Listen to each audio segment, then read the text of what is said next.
When you get home with your brand new copy of Pokemon Scarlet or Violet, and you're ready to chunk that huge hefty cartridge into your Nintendo Switch system, you're entering a brand new world. This is not your papa's Pokemon, and in fact, it's not even your earlier in 2022 Pokemon. This truly is the evolution of Pokemon, and so when you begin your adventure, it's different. The game has changed, literally. So here we've prepared a nice list for you to kick off your quest and make sure that you start things off with a bang. These are the very top tips to kick off your Scarlet and Violet journey the right way, and to make sure that you don't miss out on things that might impact you down the road. We put together our best tips after all of our play to ensure that you're able to get the most out of your copy of Violet with a lovely Lechonk on the cover, or maybe Koraidon, I'm not quite sure. But hit that like button if you're pumped for the new era of Pokemon. This game is truly wonderful, and I can't wait for you to experience it for yourselves. So without further ado, let's dive into the most important top tips that will make your early game adventure that much more awesome. First off, it's the Titans. As you know, there are 3 storylines to focus on in Pokemon Scarlet and Violet. There is the Champion's Path and the gyms. There's the Titans and the mysterious Herba Mystica. And then there's Team Star and all of their battle boss locations. But it's these Titans that will help improve your ability to explore this game. If you're wondering why your Koraidon or Miraidon feels a little bit slow, a little bit unable to jump, a little bit just not as capable as you've seen in trailers, head for the Titans. The Titans are the way in which you will unlock more movement abilities, and traversal is the name of the game in Pokemon Scarlet and Violet. Being able to experience this world means being able to soar through this world, and I strongly advise you to tackle at least a few of the Titans early on to make your exploration of the Paldea region so much more enjoyable. It definitely did wonders for me. Now, speaking of Titans, at the very onset of your treasure hunt, both Nemona and Arven will nudge you in a certain direction.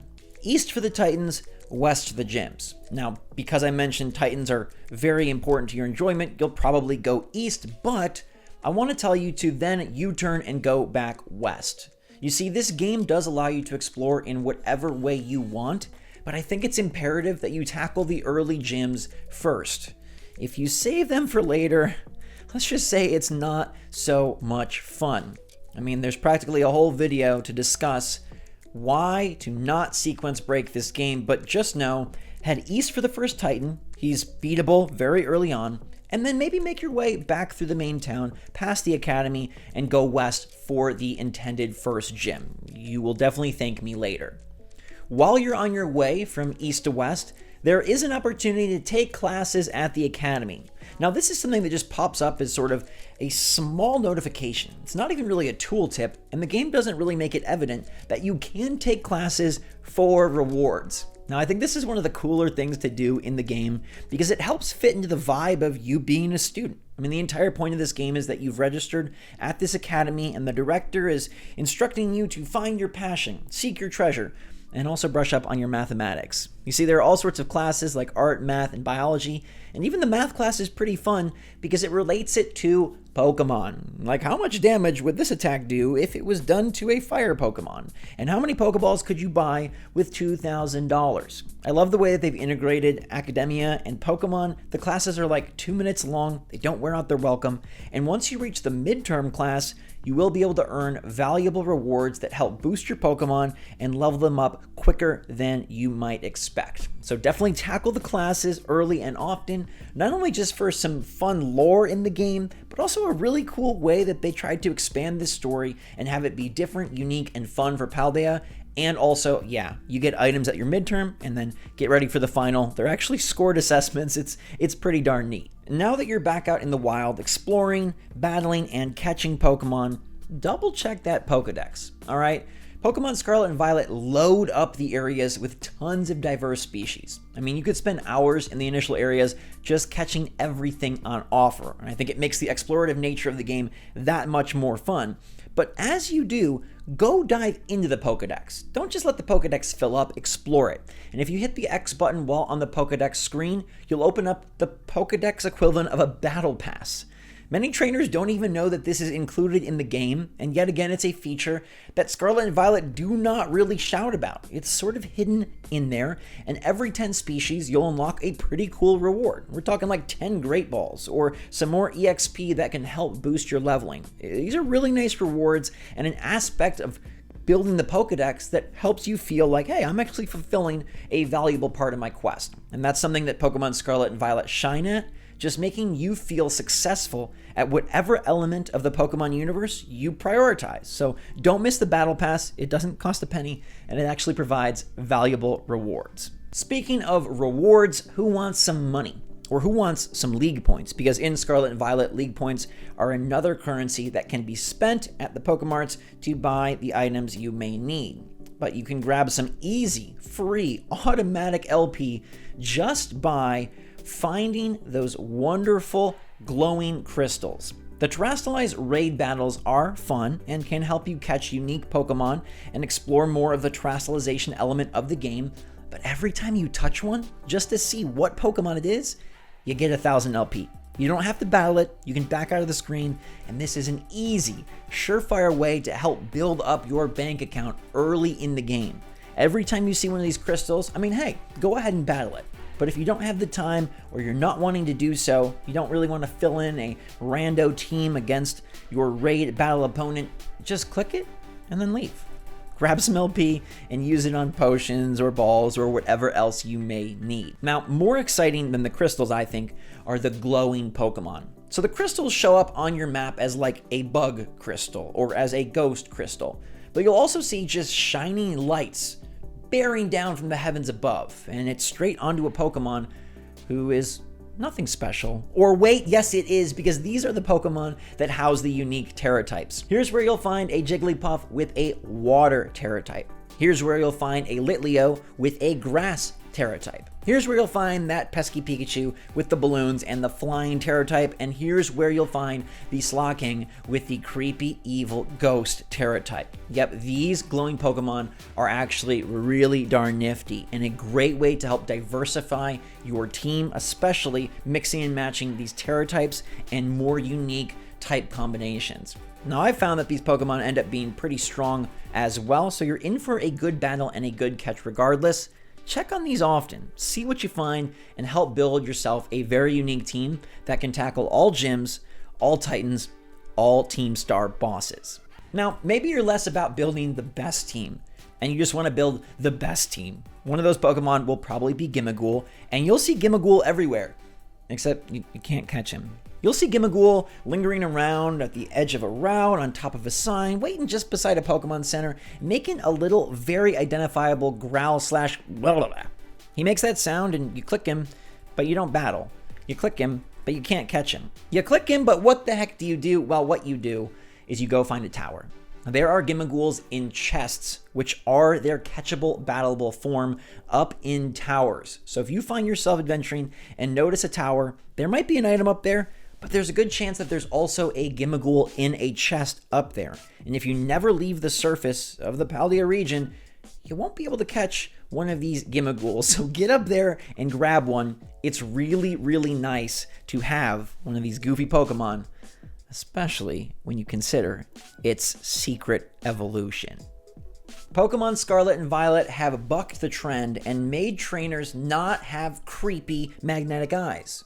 What I mean by that is a trainer sees you and they won't start a battle. You have to go click on the trainer, and this makes it so tempting to skip the trainers and just progress your adventure more naturally in the way that you want. But I highly encourage you to take some time to battle the trainers. Maybe not all of them, but definitely some of them. This will help build your team, avoid grinding later on in the game, and at the Pokemon Centers, there are special league members who offer prizes if you've defeated a select number of trainers in the areas of the map. So this will help you build up your item coffers as you move through the game, and as I mentioned, you won't be in a situation where, oh crap, I'm underleveled and now I have to go seek out these trainers. So just because the game makes it optional, don't make it too optional. Highly suggest you battle these trainers, because once you level out of the area, those trainers will no longer be very useful. You know what I mean? If you're already level 30,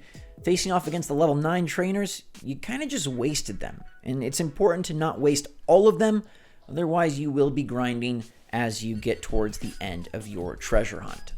As soon as you begin your Pokemon Scarlet and Violet adventure, you'll notice that Pokeballs are everywhere. They are scattered far and wide, and it actually sort of becomes a fun passive minigame to run around and just grab them all as you scuttle by on Koraidon or Miraidon. But I want to draw special attention to the glowy yellow Pokeballs lingering around the map. These are TMs, and there's some really darn good ones in places you may not expect. So explore around.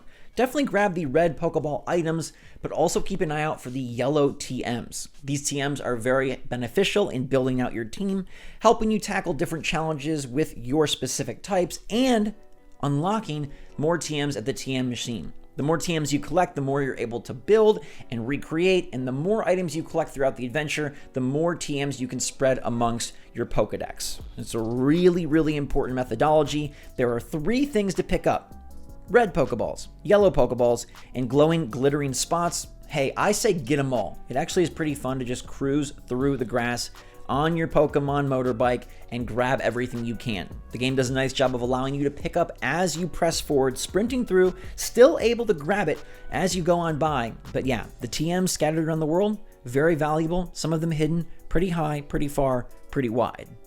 This is a very big map, and especially early on, it takes a long time to cross. It's gonna feel like you have to go around big mountains and make sure you navigate perfectly across rivers, so it's all that much more important for you to establish fast travel points. How do you do that? You touch Pokemon Centers. Every Pokemon Center that you reach will unlock a fast travel point at said Pokemon Center, so as you are navigating the area, make sure that you waypoint Pokemon Centers to create opportunities for you to return and visit areas quickly. You're going to be all over this map, back and forth, finding new Pokemon, accomplishing new parts of your quest, and definitely defeating gym leaders once you're the appropriate level. So make sure that you use that Y button waypoint to highlight Pokemon Centers and create a nice nifty network for you to air taxi your way all around Paldea. And last, but very not least, print the map. I really strongly suggest that you find a JPEG of this map and print it out. Now the in-game map is pretty detailed, pretty nice, and you do have it visible on your screen minimap style at all times. But I will note that you cannot zoom out very far without it becoming an uninteractable map. What I mean by that is when you zoom out to see the full map as a whole and recognize your positioning, you can't click on anything. You have to zoom back in to really see where the areas are, and it's always positioned based on where you're facing. Therefore, east, west, north, and south kind of get all discombobulated and jumbled up as you go, and it becomes a bit of a mess to navigate from one end to the other if you're unsure of where you're headed or where the different cities reside. So I recommend printing out a map and making marks to know where you've been and where you want to go. Maybe even denote a special place where one of your favorite Pokemon was that you can come back and catch it later if you're ready to battle. You may come up across a level 40 Mon that you really want, but you're not just there yet, so mark it down. Or if there's a special area you find that seems like a really fun place to grind it out, mark that down. Note where you've been, where you still need to go. And yes, you can kind of do this in the in-game map, and there is a pathing system that shows where you've been. But again, the full zoomed out level, it's not all that great. And it's definitely not interactable in the way that a pencil and paper can be for you. So what do you think, LeChunk? Which tip was your favorite? Let me know in the comments down below, and if you've got any others, definitely share them with all our Poke fanatics in this video. I appreciate all of you, and man, oh man, do I appreciate this game. Hopefully these tips have gotten you off to a good start, and we definitely will have more expert tips coming your way as you progress throughout your adventure. Paldea is a massive region, there's plenty to explore, and there are a bunch more nuances and features that will reveal themselves as you play, and as always, SwitchForce has you covered. So thanks so much for watching, everybody. Hope you're all having a fantastic day out there. Stay safe, stay healthy, stay happy, stay positive, stay sprinting. Watch out for TMs. Notice your trainers. And make sure to click on every darn Pokemon Center you come across. All right, thanks again, everybody. Love you lots. SwitchForce out.